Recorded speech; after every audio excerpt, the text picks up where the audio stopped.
defections and criticism over AAP's governance model have shaken the very foundations of the party. So now Kejriwal not only has to battle anti-incumbency, but also fight for his very political survival. The big question is, can Kejriwal pull off another victory in the face of such odds? Kejriwal is in trouble. Let's face that 10 years of incumbency has its own problems, and the Sheesh Mahal controversy has taken the sheen down. I mean, so obviously they are in trouble, and that's where BJP is smelling the blood. Aam Aadmi Party came riding the wave of Anna Hazare's movement, saying that we are different, we are here to remove corruption from the public life, from the governance and everything. And this time, their core identity of being a corruption crusader, that has been demolished. Like to imagine that, okay, that USP is gone, so that means Aam Aadmi chapter is over. But data is not suggesting that the chapter is not really that kind of over. It's not that they are anti-Modi, they love Modi. That's the funny part of it. Right. You know, they love Kejriwal and they love Modi. They wanted 62% they wanted to see Kejriwal as Chief Minister of Delhi. 5 years down the lane, that number has come down by almost 15 points. Funnily, oddly, happens to be only politician in India who actually dares to go and play on the pitch of the BJP. Nothing but the truth. Hello, I'm Raj Chengappa of India Today and your host for Nothing But the Truth. This is my weekly X-ray of key issues that concern you without holding back on the truth.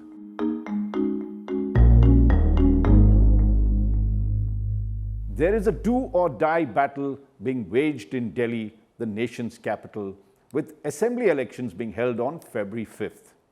In the eye of the storm is Arvind Kejriwal, the national convener of the Aam Aadmi Party, or AAP for short, who is making a bid to become the Chief Minister of Delhi for the 4th time. His arch-rival, the Bharatiya Janata Party, or BJP, has come out all guns blazing and is making a determined bid to oust Kejriwal. The BJP hopes to return to power after a huge gap of 27 years. So in this episode of Nothing But the Truth, we will look at the key issues that will determine the outcome of the Delhi polls. Also, why this has become a battle of survival for Arvind Kejriwal. Helping me analyze the key determinants is Yashwant Deshmukh, co-founder of Seawater, the reputed polling agency that has been tracking the trends in Delhi. Welcome, Yashwant, to Nothing But the Truth. Always a pleasure, Raj. Thank you. Thank you, Yashwant. Before I get to you, I'm going to give a brief background about the rise of Arvind Kejriwal. When AAP first came to power on the back of the anti-corruption movement in 2013, and many of you all would have remembered that, Kejriwal was seen as the messiah of the common man. Someone who promised to drain the bloated swamp of corruption that had enveloped Indian politics.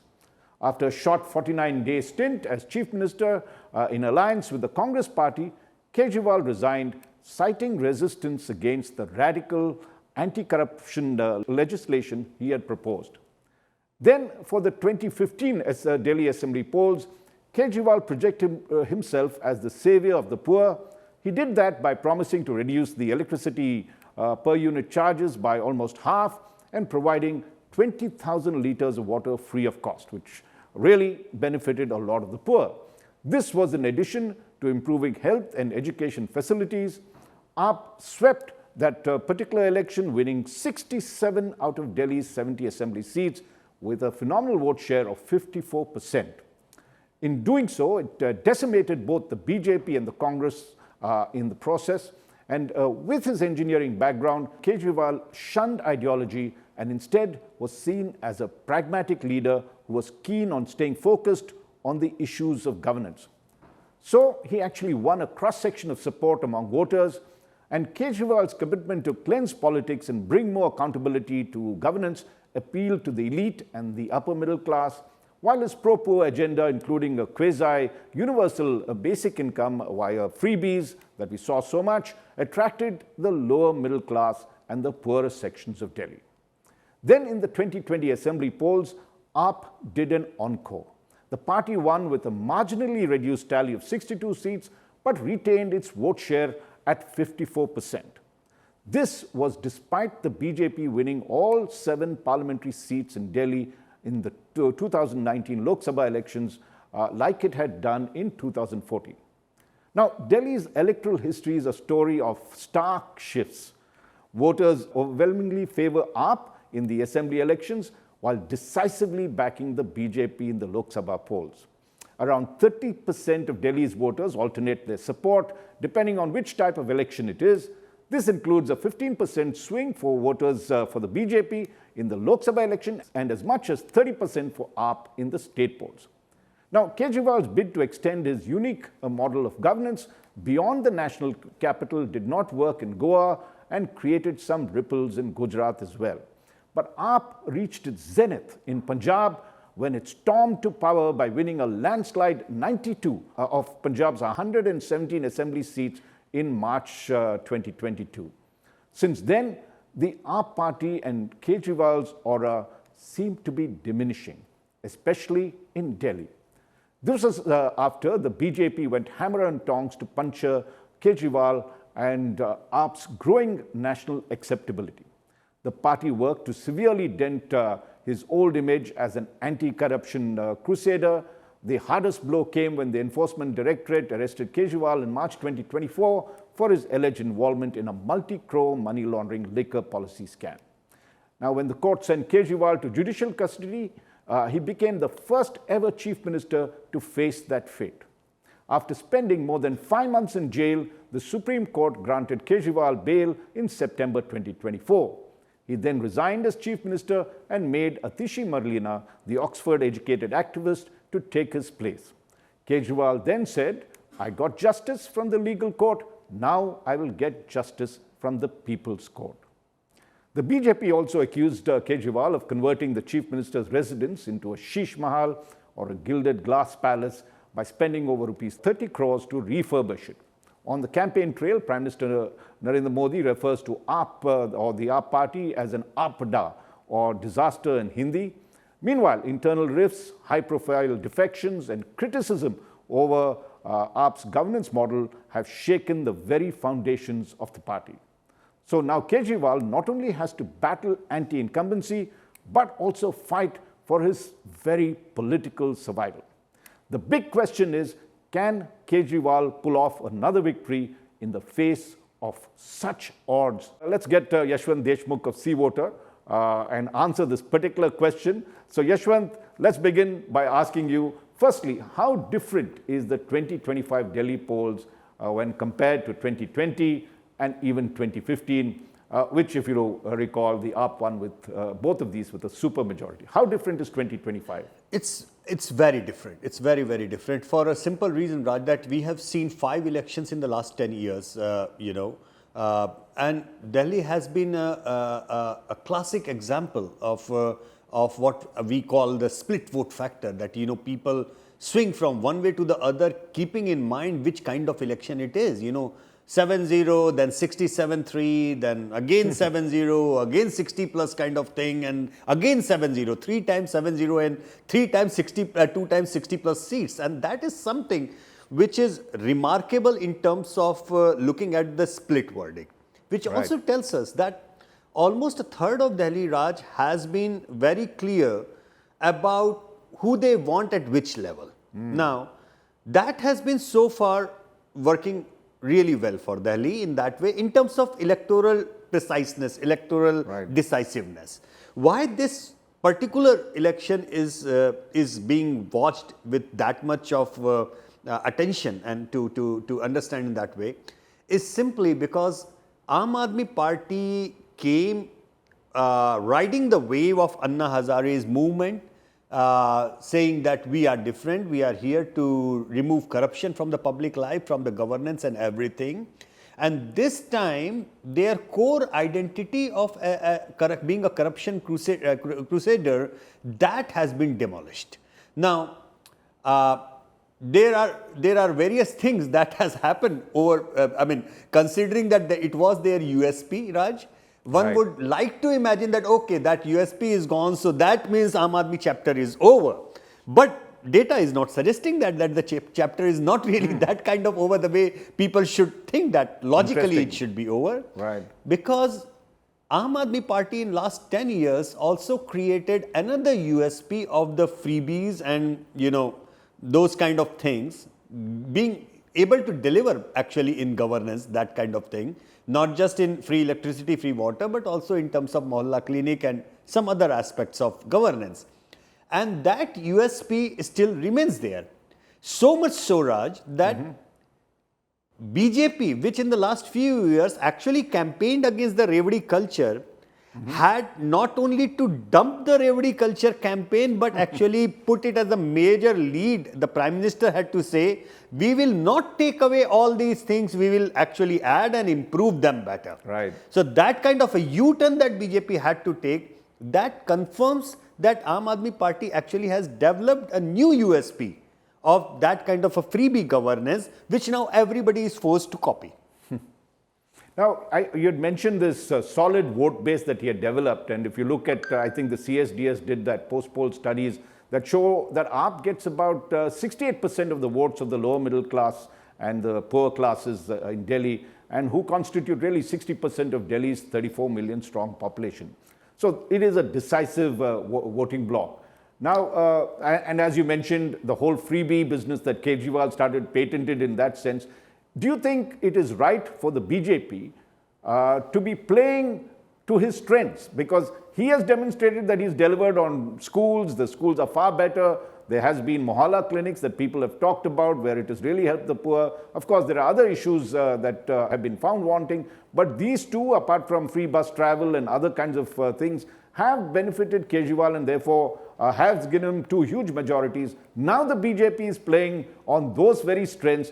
Do you think they can defeat him on that particular basis, or they've got their strategy right and, this is something that could dent Kejriwal? Well, Raj, it's not that he is not in trouble. Kejriwal is in trouble. Let's face that 10 years of incumbency has its own problems, and the Sheesh Mahal controversy has taken the sheen down. I mean, so obviously they are in trouble, and that's where BJP is smelling the blood, that okay, there is an opportunity and we shall go for it. Now, having said that, it's basically the way people look at Delhi that is flawed.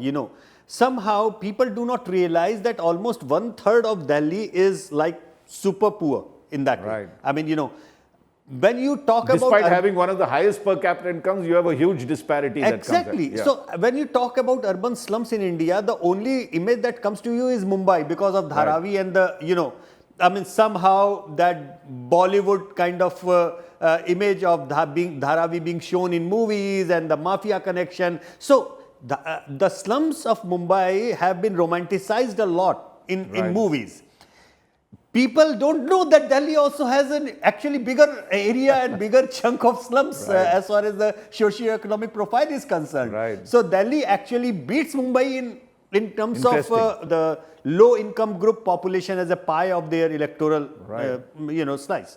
So that is one thing which we need to understand, that Kejriwal has made a very loyal customer base among the bottom of the pyramid, and which is, as you said, almost about 40% of Delhi. Now add to that the Muslim voter bloc, and that's how you know where his confidence stems from. Now, it's that bottom of the pyramid actually. It's not that they are anti-Modi, they love Modi. That's the funny part of it. They love Kejriwal and they love Modi. So in the Lok Sabha election, that bottom of the pyramid, they swings from Aam Aadmi Party to BJP, and Vidhan Sabha comes back to the Aam Aadmi Party.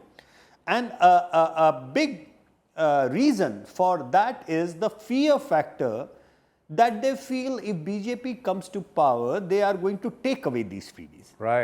And that's something he played, in all his campaign meetings. I went to one at Dwarka, and he said, if you push the wrong button, you will lose all these benefits. And he outlined each of them, whether it was free bus rides, whether it was free water, free electricity. He said you would lose them.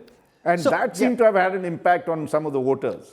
So you just mentioned a cricketing analogy of which pitch is that. And that way, I think we need to understand Kejriwal in a different way. Right. You see, Kejriwal happens to be, I mean, regardless of the election result, possible, as I mentioned, that he is in trouble. 10 years of incumbency is good enough reason for anybody to get in trouble. In our tracker data, his sheen has come down. I mean, 5 years back, almost like 60% people were saying they wanted 62% they wanted to see Kejriwal as Chief Minister of Delhi. 5 years down the lane, that number has come down by almost 15 points. Really? So it's about 47, I mean, that's a very 48. interesting point you're making. In terms, when you all did a tracker, and you've been doing it long before the elections was announced, you had almost 64%. Up to what point were you getting 64% saying that they want Kejriwal back as Chief Minister? And when did you begin to see that perceptible drop? And you're saying 15% down. That means you're close to what? 48 to 50%? 48, 47%. Right, So basically that drop started happening somewhere after the liquor scam kind of controversy broke out. Okay. And that drop initially started happening because of female voters, because they were not really appreciative of liquor shops getting opened every here, there, in every nook and corner. You know, they were not appreciative of. But having said that, right now it's the female voters which are supporting the Kejriwal more than the male voters in Delhi. No. So when did you begin to sense that? So one was the liquor scam, but how come it stemmed at 48%? Because the BJP was going hammer and tongs against it. As you mentioned, his anti-crusader image had taken a beating. You think, you know, why did it not drop below? Why did it stay? That's a very good question. That's a very good question. 48%, yes. So what has happened, Raj, what I feel, I mean, when I look at the data, what it explains to me, that it did damage him to some extent, but after a point, the Sheesh Mahal controversy was over in a way. The point that it proved that Kejriwal is like any other BJP or Congress politician. The point that Aam Aadmi Party is like any other Congress or the BJP. Right. All right. So that point was well taken, that drop came in. But then the second USP which Aam Aadmi Party made in 10 years of governance, that the freebies and the things that they actually delivered, that kicked in. And that is where the slide stopped. And that is precisely where his core vote of low income group and minorities started saying, if he goes, then this is going to stop. Right. And that's where the slide stopped. Another thing, very interesting thing, Raj, from the, again, cricketing analogy perspective, Arvind Kejriwal, funnily, oddly, happens to be only politician in India who actually dares to go and play on the pitch of the BJP. Right. Right. So on one hand, he has forced the BJP to come in and play on his pitch of freebies. Correct. On the other hand, he has campaigned in a really Hindutva way on the Rohingyas. Right. Look at the way in the last 10 years he supported abolition of 370. Correct. You know, he has never said anything big time on CAA and NRC. And he recited Hanuman Chalisma. And he went up the schemes, hum aapko Tirth Yatra karane le jayenge, you know, all the senior people, I will send special bogies to Ayodhya for darshan. And then on the Rohingyas, he went on a front foot, aggressive manner that, you know, I am against Rohingyas, but who allowed them to enter? So he, unlike Rahul Gandhi, is very clear in his understanding that his pro-Muslim image should not get converted into anti-Hindu image. Right.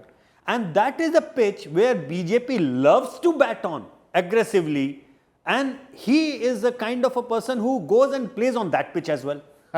So he is a funny and very interesting character in Indian politics to observe.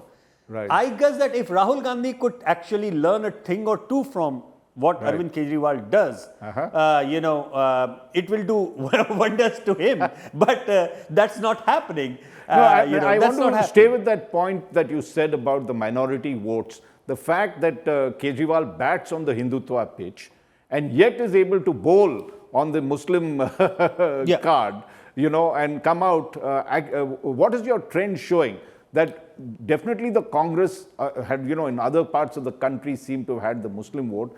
Why does the Muslim vote seem to veer in 2015 as well as in 2020 towards AAP? And would that same phenomenon happen despite the fact that Kejriwal is not really, even if you recall that CAA agitation, the Citizenship Amendment Act agitation that happened, there was violence in Delhi. Kejriwal really, though he was in charge at the time, didn't make too much of a noise about it. And yet, do you think he will retain the Muslim vote, which is very critical, close to 15 to 16%? And as you mentioned, with his poor demographics, you're getting 40% there. This could then top him up to what he wanted earlier and still win Delhi quite handsomely. Do you think that is going to, the Muslim vote stays with him? And if so, why? Or if not, why not? Well, our tracker clearly shows, I mean, at no point of time his support among the Muslims went below 70% of Muslim voters in Delhi. Oh. No point of time. And he knows that. It is something which he understands very clearly, that minority votes' prime consideration is to defeat the BJP. Right. And for that, he is the option in Delhi, And this is precisely why, no matter what he does, what he says, the minorities are not going to leave him. And he is right. He is right. I'm afraid he is right, because for a simple reason that in our tracker, on the lower end, say 70, higher end, almost 80, 85%, I mean 85 out of 100 Muslim voters have been saying that they are going to vote. Right now it is about 70, 75, but a big chunk also says don't know, at 10, 15%, depending on what candidate and which candidate is getting where. But Congress is nowhere near getting any kind of Muslim vote. Actually, this election, and we will wait for the post-poll data once the elections get over and the results are out, and we waited to that. But there could be a very classical, ironical situation, Raj. BJP might end up getting more Muslim votes than the Congress in Delhi. Really? Yeah. Okay. I mean, that's the funny thing. But would they get enough Muslim votes to damage Kejriwal's percentage? No, it's not like that. There is a clear, we cannot use the term caste, but sections of minorities, if I say, like for example, BJP has made headways with the Shia Muslims in many pockets in India, also among the Bohra Muslims and other sections, and some part of Pasmandas, some parts of that. Right. But that number has been consistently going up in the last 10 years in various states. But not enough to threaten Kejriwal in Delhi. No, not enough That's to threaten a very good point, Kejriwal. because if you're saying that he still retains 70%, so he starts off with a block of close to 10% votes already, because Muslim makes 15% of the votes. Yeah. So if you take 30% away, you still got 10%, which is like what Mamata Banerjee does in Bengal, where she's got a high percentage of Muslim votes, and she starts with an advantage in the sense, already in the kitty she gets that, even before the battle begins. But let us come to the other demographic that you talked about. You mentioned women. Now, if you here again, if you look, it is among the most critical demographics in Kejriwal's electoral calculus. They make up close to 46% of Delhi's electorate. And remember, he's targeted welfare schemes like free public transport, and that has got significant support for AAP. We spoke to some of them and they said, look, it saves us 1,500 rupees a month. Then if you look at the way what he's done this time, is that he's doubled the monthly honorarium that he had promised in the 2024 budget, that he would pay give rupees 1,000 for every woman above 18 years. And this time he's saying he would, when campaign began, he said he would give rupees 2,100.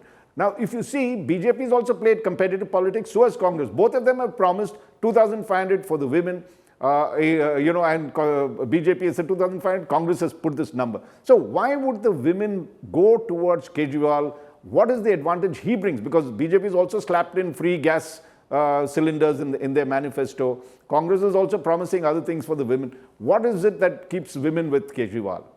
Well, if Kejriwal women voters with Kejriwal. If Mr. Kejriwal manages to win, right, I think he has to thank Shivraj Singh Chauhan. Because Shivraj Singh Chauhan has put out a genie which, no matter what, is not going back in the bottle. Correct. And female votes have become the decisive factor. We have seen Maharashtra, turn around purely on the female votes. And yes, Delhi is critical, to underline that again. But not just from the positioning of how much money Kejriwal has offered, and BJP is giving 400 more than what Kejriwal has offered. BJP's pitch is also serious because they have this record of saying, we have already delivered in so many states. Right, and so that is what the Prime Minister keeps saying, and they reiterate across. Yes. Exactly. So that's why this game has opened up. That's why I say that he is in trouble But when I look into the data, his lead among the female voters has been consistently around 10% over the BJP. Wow. After the BJP came up with the schemes and this, Maharashtra happened and everything, like, that started going down. But again, as the slide, as you mentioned, from 60s to the 47 and the slide stopped there. Similarly, among the female vote, his lead from 10-12 points started skidding, but it stopped around 7-8%. It stopped bleeding afterwards. Right. And the reason for that stoppage of the bleeding probably is not because of this 2100 or 2500, right? Right. It's because a significant chunk is coming from the other schemes. For example, this Mohalla clinic thing. Correct. The health scheme. Yes. BJP might ridicule it as much as it can, but please understand, in general, lower middle class and lower class income group, lower income group families, the health of the females actually are not prioritized. Yes. It's a patriarchal society. Yes. And for every small thing, headache hai, ye hai, this and that, for 90% of the smaller thing, that problem, they have an access to a free medication. Right. So that makes a difference.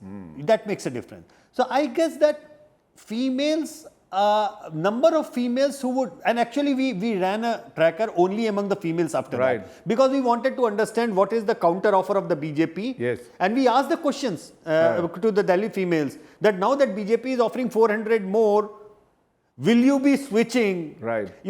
Not many actually said they would be switching over. That's very interesting. Yeah. That they stay loyal with Kejriwal. And you're right. We also, one of my colleagues spoke to one of the women, and she mentioned a very interesting fact about education. You mentioned about Mohalla, but she said one of the things that Kejriwal has done is that the government schools have really improved. Second, he made it compulsory for parent-teachers meetings to happen. And she said, for the first time, I was recognized as a parent, and therefore I got dignity. So, that also had impact. The schools were better, and, women's role in educating their children and sending them to school is so critical. And if women are appreciating, they see that there is an all-round development. They're getting help, they're getting free bus passes. They also, education is far better. And one very interesting point that Kejriwal sort of emphasizes wherever he goes, that I'm giving 25,000 rupees almost in terms of the freebie benefits to them. When you compare the prices of, say, electricity in other places, I'm giving you that. Of course, that is contestable. People say it's 5,000, but 5,000 is substantial. It's substantial. For a very, very poor family. It's substantial for that bottom of the pyramid, Now, you are so right. I mean, he has kind of made that bottom of the pyramid as a very loyal customer. Right. Still, when you compare it to the numbers 5 years back, definitely he is in trouble. Right. And everything now actually boils down to the fact that the two elections that the BJP has turned around purely on the organizational strength, purely because of the RSS key functioning on the round. First was Haryana. We got it wrong. I mean, we were there, we got it wrong. Who thought and that then they would Maharashtra, sweep? we said it is turned around, but not like 200 plus. We never thought it would happen. So, Kejriwal's all these things on one side, and then on the other stack, you have the RSS, organizational strength given to the, unleashed to the BJP. Correct. And that is where kind of you hold everything back. Okay, this is where I say it is a very keen contest, because I know from the, from the statistical point of view, from what shall we say, conventional wisdom perspective, Kejriwal starts not with the 10 meter, but actually 40 meter at the race. 30 meter is the bottom of the pyramid, low income group, and 10 meter added of the minorities. That's where he starts. Now, having said that, it will all boil down to only one thing. That is the relative turnout on the polling day. If the relative turnout of this bottom of the pyramid is bigger than that part, it's going to be Kejriwal. But if, unfortunately for him, it is the RSS which plays the volunteer part better, then it's going to be a different scenario. Interesting. Very different scenario. For a simple reason that there is another feedback which all my researchers have been consistently given, and I'm sure your reporters must be telling you the same thing. For the last 10 years, we have seen Aam Aadmi Party as a volunteer-driven party. Unfortunately, it is not more the case. Right. There are bigger number of professionals than the volunteers inside the Aam Aadmi Party at this point of time. While in case of the BJP, even though cosmetically it has started looking more like a professional-driven party, but the moment that went down to 240, they went back to the drawing board back to the original point that we understand it is not going to be like that. You need to come and save us. And RSS then does its part as a volunteer organization. Before I come to the BJP strategy, one little point which also involves the BJP is the fact that the male voter somehow seems, unlike the woman voter, seems evenly poised. I don't know what your tracker is showing on this, but why is the male voter sort of balancing it out in terms of the fact that it is not decisively moving towards Kejriwal, nor moving towards BJP. And let's not forget, male voters constitute close to 50 to 54% of the total voting population that's there. So where does that stand? I think the male voters swayed largely because of their crusader image, first, number one. Also, one critical aspect of this election is municipality of Delhi. In the last almost like 10 years of Delhi's politics, the garbage problem, the sewage problem, the road problem, Kejriwal could, just put it on the BJP's head. You guys are running the MCD and that's why. And now, after the last MCD election, now that Aam Aadmi Party is controlling the MCD and the garbage is still there, the stink is still there, the sewage is still overflowing, that part of the game is going against him because he cannot blame the BJP anymore. And also just like, so for him the silver lining is that Sheesh Mahal became a non-issue after some time. Similarly, against him, the LG became a non-issue after some time. Because this city still remembers that Sheila Dikshit ji worked under the LG of NDA 1 and it still worked fine. So LG is a non-issue. Lieutenant Governor, when you say LG, the Lieutenant Governor, yes. So a Lieutenant Governor is a non-issue.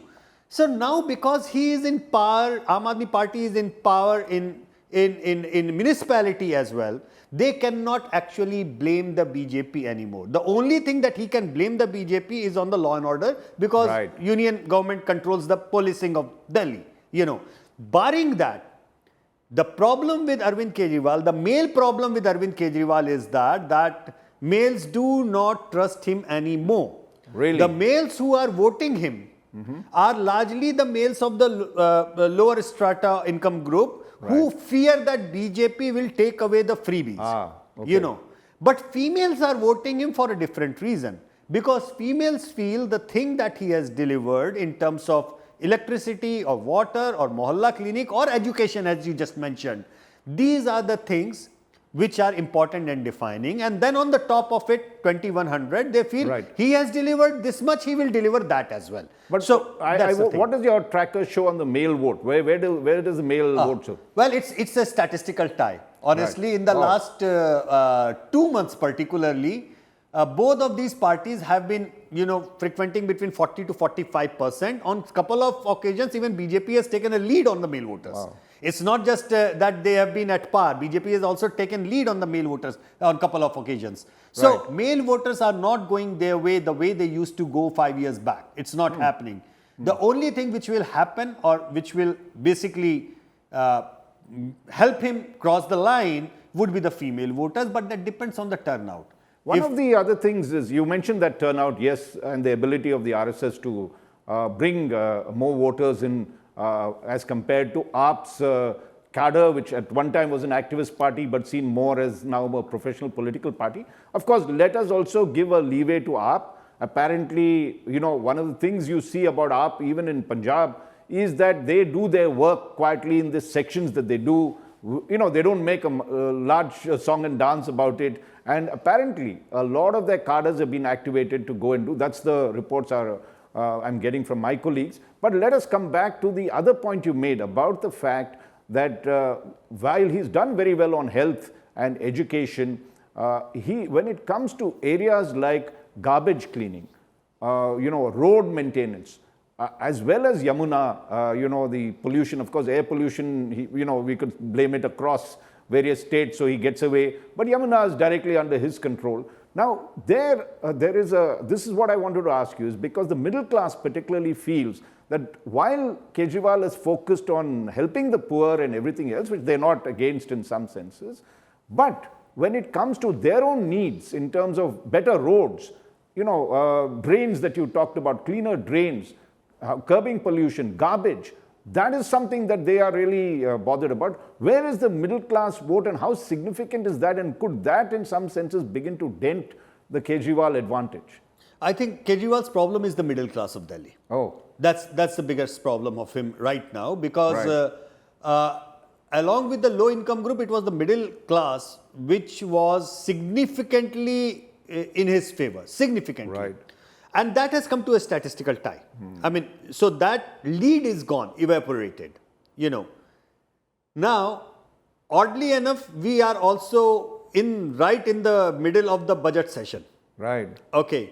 Middle class is not that it is very happy with the taxation and other stuff. Or with BJP. Of the BJP either. Exactly. So, it's one of those very rare elections where assembly election is happening right within the week of the budget session. Right. And I guess that it's gonna be important for us to see what happens in the budget and how Delhi voters are reacting to that.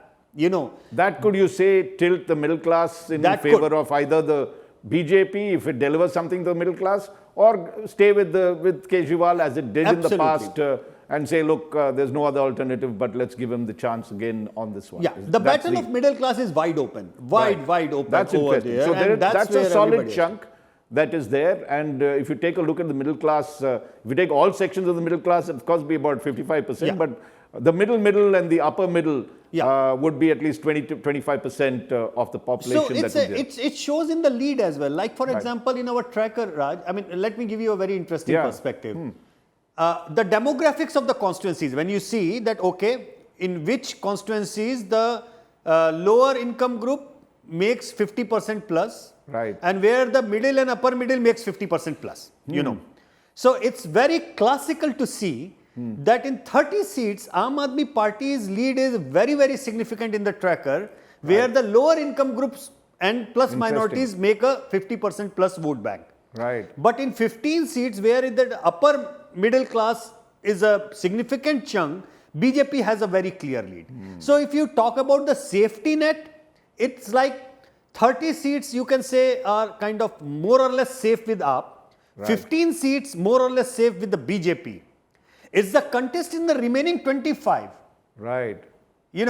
Which is going to actually decide which way it is going.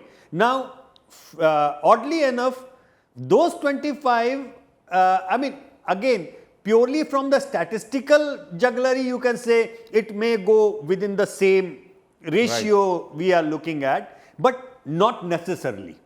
Not necessarily, because that 25 chunk of seat will be only and only called out on the turnout. Because there the population of both the blocks is more or less on the equal. Now, this block turnout goes up, then AAP wins. This block turnout goes up, then the BJP wins.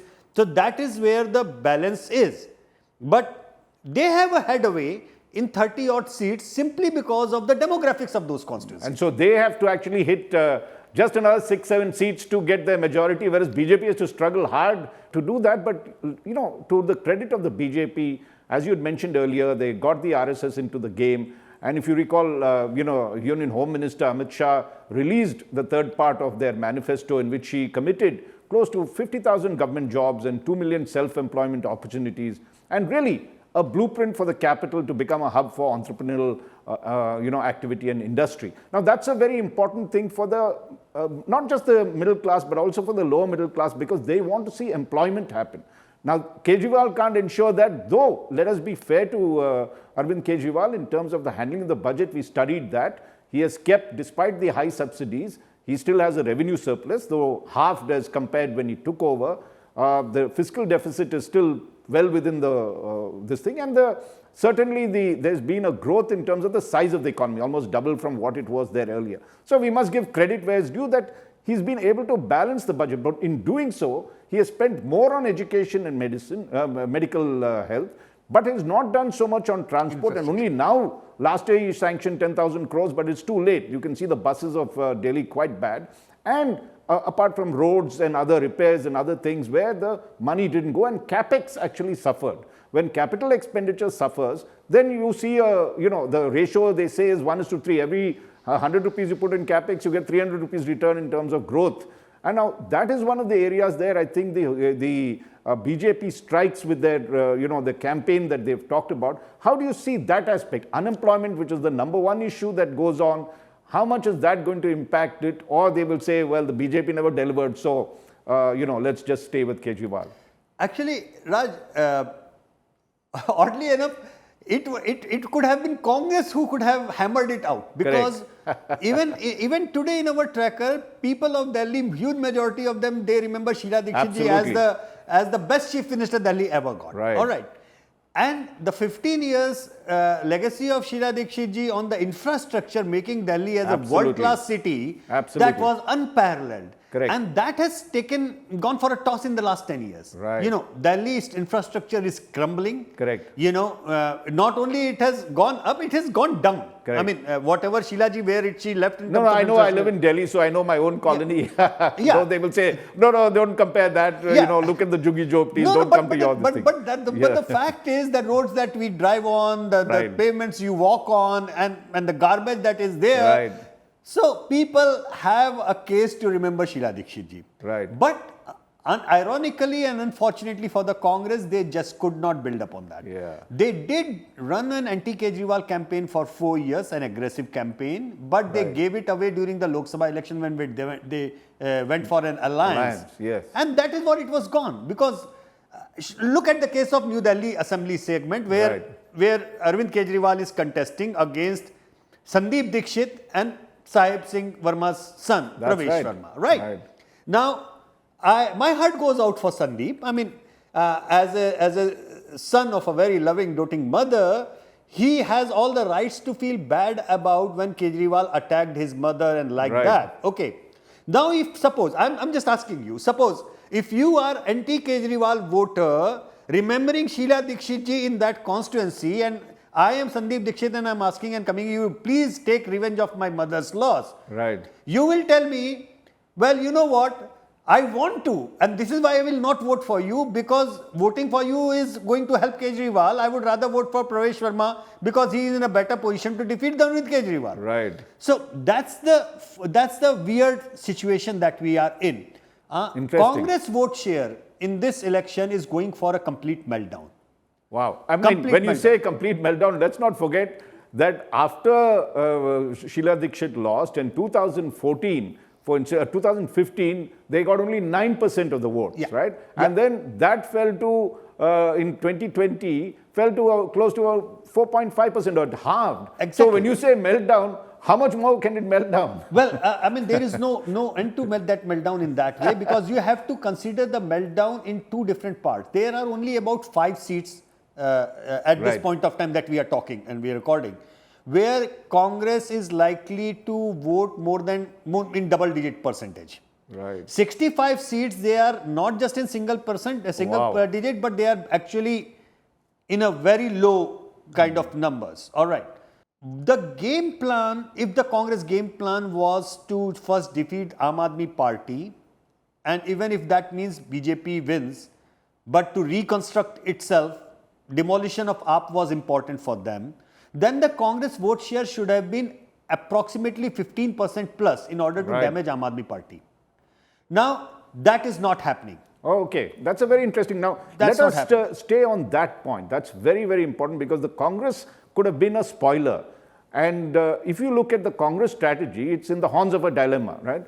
If it has gone alone, because if it supported Kejriwal, as you said earlier, they were seriously damaged in the Lok Sabha polls. It didn't really help them to get there. Now, if they oppose Kejriwal, there is a danger that, given the kind of goodwill that the Congress had, that they would get the percentage of votes enough to damage Kejriwal, because all Kejriwal's votes have come from the Congress. Exactly. The BJP is trapped in what we call the 30%, between 30 to 40% trap when it comes to assembly polls. It has never breached that in all these years that we have seen. So if you take a look, where does that stand? Can the Congress pose a threat to the Aam Aadmi Party, or it makes no difference, they are not in a position to spoil the game? Now it doesn't make any difference, but they were in a position. Sheila Dikshit ji actually took in two Lok Sabha election number 2 position. I mean, she got Congress more votes than the Aam Aadmi Party in 14 and 19 Lok Sabha elections, right? Sheila Dikshit ji was very clear. In my personal conversation with her, I mean, sometime before we lost her, she was very clear always that I understand that unless Aam Aadmi Party comes down, Congress cannot grow. Right. And if that means in one election, BJP gaining by default, let it be. But if we want Congress to, be what it used to be, then it has to go aggressive against Aam Aadmi Party. She was very clear, but I don't know what the strategist after her demise felt like. Right now, when I was driving, I look at the Congress campaign and Congress posters and other things. It seemed generally lackluster. They are not even putting her face on the posters. Right. Now, it is so weird because Sheila Dikshit is the core identity of Congress in Delhi. If you cannot glorify her legacy and ask for vote in her name of her legacy, you are a nobody in Delhi politics as on today. Very good point. And if you look at what Rahul Gandhi has done, firstly, he came with one particular, meeting that he had in Delhi, and then there was silence. They said he was not well. Fair enough. There could have been that issue. But when he comes back to campaign, he then makes a couple of statements that sound so BJP. He calls Kejriwal Sheesh Mahal, a term that Prime Minister Modi had coined. Why would you want to bring, any reference to that? He also whacks him on the liquor scam, saying that this is precisely the plank that the BJP is using, he is using. So in some senses, has Congress, you are saying that the Congress is not in the game at all? Congress is not in the game at all. Right.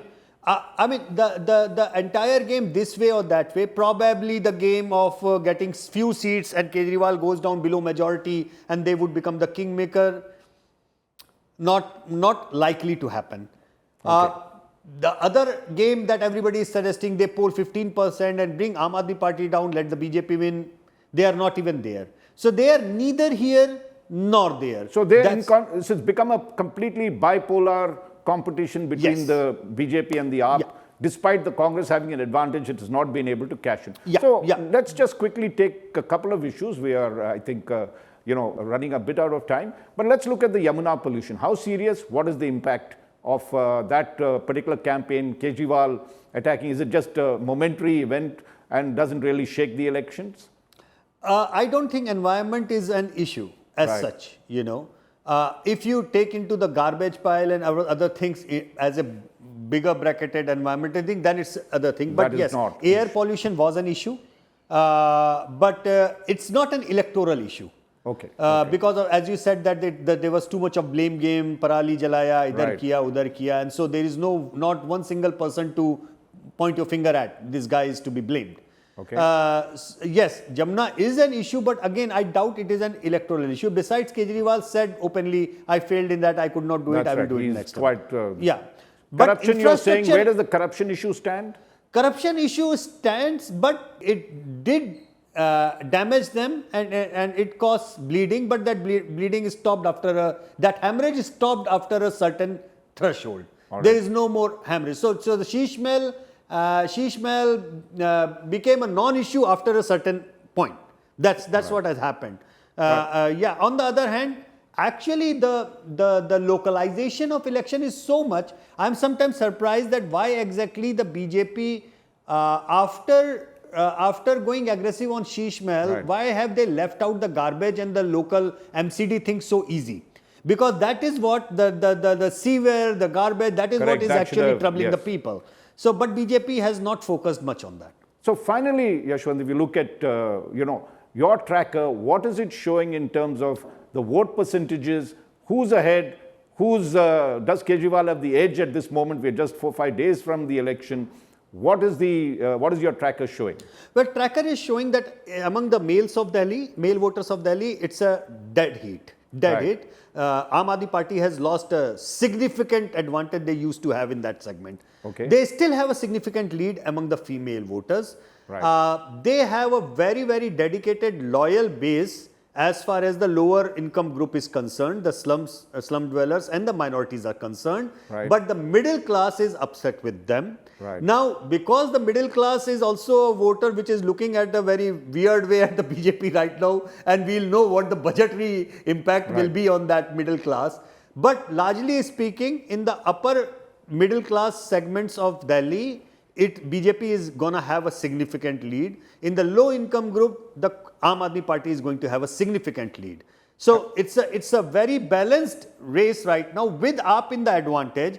But can RSS help BJP to cover up that deficit and take what they did in Haryana and what they did in Maharashtra? That's the only thing that remains to be seen. And where does your tracker show in terms of performance of the government? Do they believe that when you ask should Kejriwal be back, or has the government performed? Where does that stand?